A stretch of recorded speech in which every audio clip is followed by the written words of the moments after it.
Monsieur le ministre, la parole est à vous. Monsieur le Président, je vous remercie. C'est avec plaisir que je propose aujourd'hui à cette Assemblée l'approbation du protocole portant amendement de l'accord sur les marchés publics adopté par le Comité des marchés publics de l'Organisation mondiale du commerce, l'OMC, le 30 mars 2012, couramment appelé l'AMP révisé.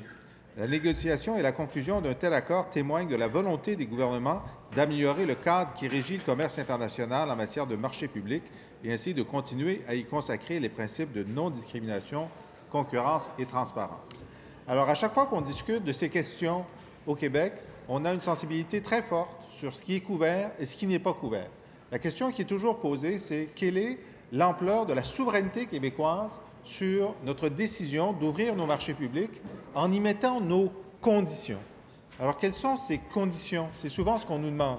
Bien, ouvrir les marchés publics, cela permet à nos entreprises de pouvoir être concurrentielles, d'obtenir des contrats dans les pays étrangers pour construire des infrastructures, des barrages, des routes, des aqueducs, et cela crée de l'emploi pour nos ingénieurs, nos travailleurs qualifiés et, de façon indirecte, l'ensemble des services de soutien de ces entreprises au Québec.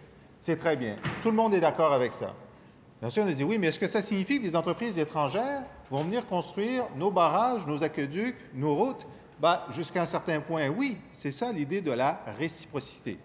Et vous le savez, M. le Président, ces dernières années, si on avait vu un peu plus de compétition sur certaines constructions de nos infrastructures, ça n'aurait pas nui, parce que la collusion, les conditions de succès de la collision, c'est aussi le petit nombre de joueurs sur un espace donné. Alors, lorsqu'il y a un peu plus d'oxygène, il y a plus de capacité de compétition et il y a donc les conditions de la collusion sont moins réunies. Mais même une fois qu'on a dit ça, il y a plusieurs choses qu'un gouvernement veut faire avec ses marchés publics qui sont de nature locale. Par exemple, on veut encourager des entreprises locales, on veut encourager des organismes sans but lucratif, on veut encourager le contenu local, on veut protéger notre capacité de contrôler certaines de nos grandes institutions, la santé, l'éducation, l'eau, et on veut certainement aussi protéger, coûte que coûte, la culture. Alors, qu'est-ce qui se passe avec cet amendement? Cet amendement, il fait en sorte d'intégrer dans le traité de l'Organisation mondiale du commerce des dispositions que nous avions négociées avec les États-Unis à la suite du grand débat qu'il y avait eu sur la clause de Buy America Act. Après la crise financière de 2008-2009, aux États-Unis, le président Obama avait proposé un budget important de relance économique. Et dans ce budget avaient été attachées des clauses disant seulement des entreprises américaines pourront profiter de ces budgets nouveaux. Évidemment, compte tenu de l'intégration de l'économie québécoise et de l'économie américaine, cela signifiait que plusieurs entreprises québécoises et canadiennes allaient être exclues de marchés dans lesquels ils étaient souvent présents. Et donc, le Québec, avec le Canada, a fait une négociation très serrée avec les États-Unis pour exclure les entreprises québécoises et canadiennes de cette interdiction d'avoir accès à ces contrats. Et nous avons réussi, une première dans l'histoire de la négociation avec les États-Unis, de faire en sorte que les entreprises québécoises et canadiennes ne soient pas exclues des marchés qui étaient rendus disponibles avec cet argent dans la majorité des États. Je dis la majorité parce qu'il y a encore des récalcitrants. Il y a une dizaine d'États américains qui refusent, malgré la pression du gouvernement américain lui-même, d'être d'accord avec ça. Cependant, nous avions fait cet accord, qui est une première historique, qui nous est envié par les Chinois, par les Européens, par les Indiens, qui n'ont pas cet accès. Nous avons réussi à avoir cet accès, c'est très bien. Et maintenant, il s'agit d'intégrer ces gains à l'intérieur de l'entente de l'OMC. Maintenant que j'ai expliqué ce que sont les gains, quelles sont nos garanties pour faire en sorte qu'on aille jusqu'à un certain point et pas au-delà? Alors, je vais poser des questions et y répondre. Sur les questions culturelles, par exemple, qu'en est-il? Sur les questions culturelles, le Québec s'est assuré d'exclure de son offre les produits et services culturels ou artistiques, de même que toute mesure adoptée ou maintenue relativement à la culture ou aux industries culturelles. Cette exception permet de protéger l'ensemble de nos mesures culturelles. L'AMP n'aura aucun impact sur la capacité du Québec à élaborer, mettre en œuvre sa politique culturelle, de même que toutes les mesures qui y concourent. Qu'est-ce qui se passe pour le transport? Est-ce que le Québec doit ouvrir ses contrats de matériel de transport aux entreprises américaines, même si les États-Unis maintiennent d'importantes restrictions protectionnistes dans ce domaine? Parce qu'aux États-Unis, pour vendre une rame de métro, le contenu américain est très élevé. Alors, est-ce qu'il y a de la réciprocité? Alors, effectivement, la réciprocité est un des principes fondamentaux à la base des offres des parties à l'AMP. Ainsi, lorsqu'une partie n'offre pas un marché public donné, comme c'est le cas pour les États-Unis, les autres parties ne lui offrent pas non plus. Dans cet esprit, sont exclus de l'offre québécoise le matériel de transport ferroviaire urbain, de transport en commun urbain, les systèmes, composantes et matériaux entrant dans leur fabrication, ainsi que tout le matériel en fer ou en acier destiné à ces projets. Alors, lorsqu'on veut jouer au libre-échange, il faut être deux à jouer. Si les Américains décident de jouer sur le transport, à ce moment-là, on pourra en discuter. Mais pour l'instant, ce n'est pas le cas. Alors, quoi d'autre? Quelles sont les entités visées par l'AMP révisée? Les ministères et organismes qui sont listés. Et la valeur des marchés publics assujettis par le Québec s'élève au global à 2,2 milliards de dollars. Environ 8 de ces 2,2 milliards de dollars sont touchés par cette proposition. Alors, quels sont les contrats exclus de la portée de l'AMP? Tous les contrats octroyés par les sociétés d'État, les municipalités, les organismes non budgétaires, comme Infrastructure Québec, la Caisse de dépôt, Investissement Québec, les sociétés de transport, les réseaux de la santé, des services sociaux, de l'éducation ne sont pas visés par l'accord. Il en est de même pour tout marché public portant sur la construction navale, la réparation de navires, le matériel de transport ferroviaire urbain, le matériel de transport en commun urbain, la culture, je l'ai dit. De nombreux services sont également exclus de la portée de l'accord, tels les services juridiques, comptables, architecturaux, services d'ingénierie, etc.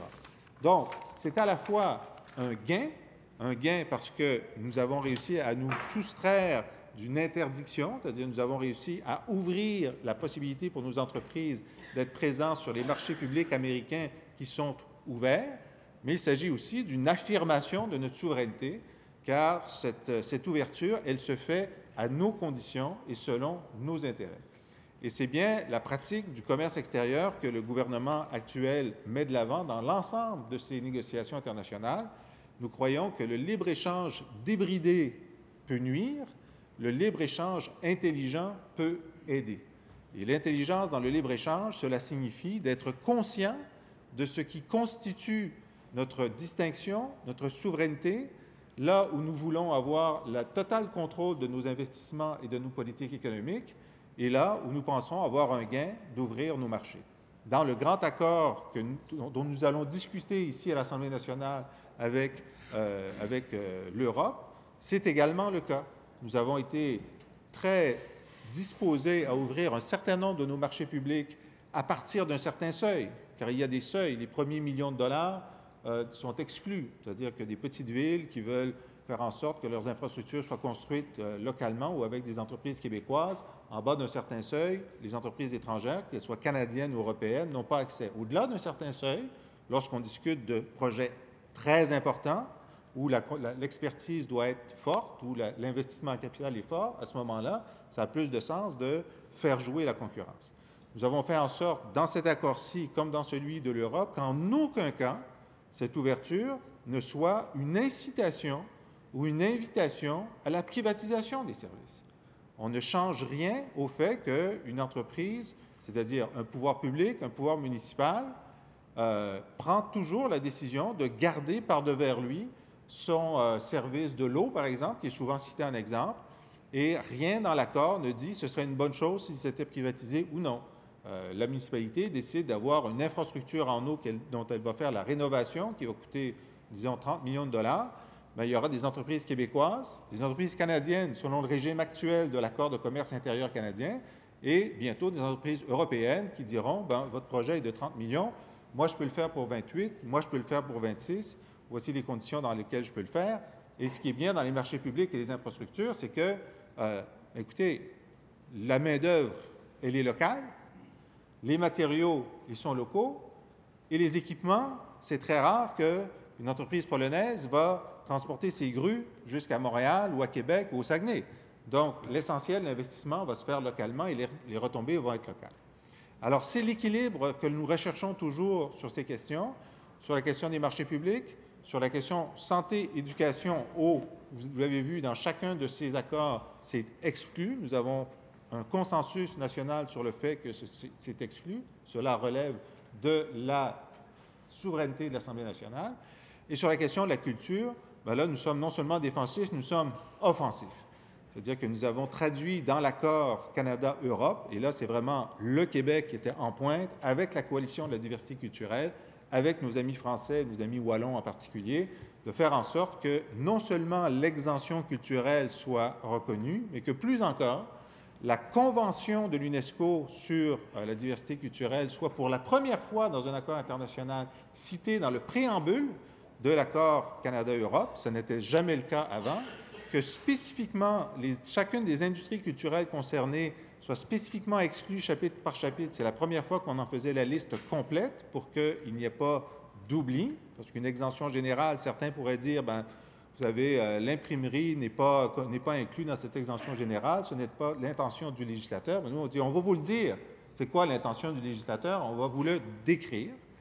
Et troisièmement, lorsque les Européens se sont tournés vers les Américains pour discuter d'un futur accord de libre-échange entre l'Europe et les États-Unis, la première chose qui a été dite, et ça a été une controverse forte en Europe au début de l'année, c'est « nous allons exclure la culture de la négociation avec les États-Unis sur le canevas de ce qu'on vient de faire avec le Canada ». Et ça, c'est énorme. Ça n'avait jamais été dit avant, au début d'une négociation internationale de libre-échange, qu'on allait exclure la culture, jamais dit par l'Europe. Et d'ailleurs, le président de la Commission européenne était très mécontent. Lui est plus un libre-échangiste débridé. Et certains autres qui disaient, bien oui, on voulait l'exclure dans la négociation, mais il ne fallait pas l'exclure au début parce qu'ils vont nous demander quelque chose en échange. Bien, très bien, ce sont des arguments qui ont du sens, mais on a vu que ceux qui ont gagné, c'est ceux qui ont voulu l'exclure. Et je pense qu'on doit se dire, nous, au Québec, qu'on a mis de l'essence dans ce moteur-là, de l'essence dans le moteur culturel, et que notre détermination à défendre l'exception culturelle dans sa nouvelle formulation est en train d'avoir un effet de contagion, et c'est très bien. Comme nous l'avions fait à la Convention de l'UNESCO, nous avions été les initiateurs de cette idée de Convention sur la diversité culturelle qui est devenue un accord international. Dans ce même filon, nous avons fait en sorte que ce qui est dans l'accord avec l'Europe se retrouvera, nous l'espérons, c'est la position de l'Europe, dans un accord avec les États-Unis. Voilà, M. le Président, j'ai voulu donner le cadre général dans lequel cet accord, qui n'a pas une portée énorme, elle ne couvre que 8 % de nos marchés publics, mais c'est quand même dans ce cadre général que nous voulons faire des gains dans le commerce international, des gains dans l'ouverture des marchés publics pour l'emploi au Québec, l'emploi dans toutes les régions, mais aussi l'ouverture d'une certaine compétition qui va faire baisser nos prix, qui va faire reculer la collusion chez nous, et troisièmement, assurer le rayonnement international du Québec, qui est un joueur important dans ces questions de commerce international. Merci, M. le Président. Oui. Alors, merci, M. le ministre des Relations internationales, de la francophonie et du commerce extérieur.